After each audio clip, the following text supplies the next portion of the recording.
What's up guys, this is Andrew with SitCritic.com. Sony has announced the 20 games that will be coming preloaded on their PlayStation Classic console, but I'm not sure it's worth the $100 price tag. Let me explain why, but first, a little background in case you aren't up to date. On September 18th, Sony announced that they would be getting into the Classic console game, planning to release the PlayStation Classic later this year. This is no doubt due to the success of the various Nintendo consoles such as the SNES and the NES Classic that have been released in the recent years. Sony intends to release the PlayStation Classic on December 3rd for a whopping $100. The Classic console is going to be 45% smaller than the original PlayStation and will be shipped with 2 controllers and preloaded with 20 games.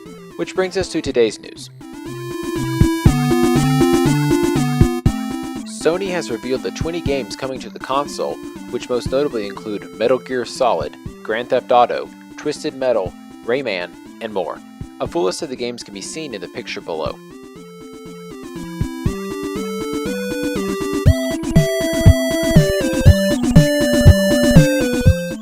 This kind of got me wondering, does anyone actually want the PlayStation Classic? And if so, why? For starters, $100 is a pretty steep price for a reprint of something we already have, and you can get an original PlayStation on eBay for around $20 to $30. I suppose that you could argue that some of the games are a little bit pricey, like Intelligent Cube, which runs for around $40 to $50 on eBay.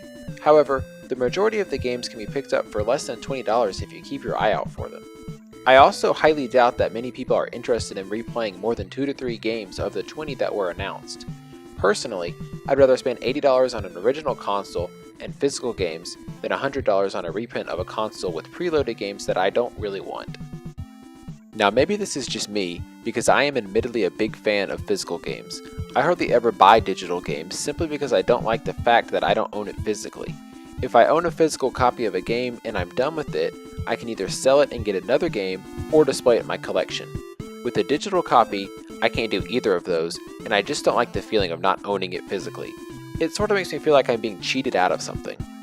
In addition to all of this, I'm not really sure what the replay value of the console is going to be. Older games don't come close to comparing to new games, obviously. It could definitely be fun to play them for sentimental value, but I'm not sure that it is going to be worth it in the long run. I bought an SNES Classic when they released last year, and I think I've played it maybe twice since then. Definitely not worth my $80 entertainment-wise. While it does look nice on my shelf with my collection of other games, I'm not sure I'd go back and buy it again just to stick it on my shelf. Do you see what I'm trying to get at? I can see how a hardcore game collector might be interested in the item, but I'm not sure that it's going to have the mass appeal that Sony's looking for. It was fun the first time around when Nintendo released the NES Classic, but with this being the third classic console released between Sony and Nintendo, and for $100, I'm just not convinced that it's worth it. Now I could be way off base here, but that's for the future to decide. Let me know what you think in the comments. Will you be buying the PlayStation Classic, or will you be spending your $100 on something else? Also, if you enjoyed this video, it would mean a lot if you gave it a thumbs up and subscribe to the channel. With that, I'm Andrew, and I'll talk to you guys later.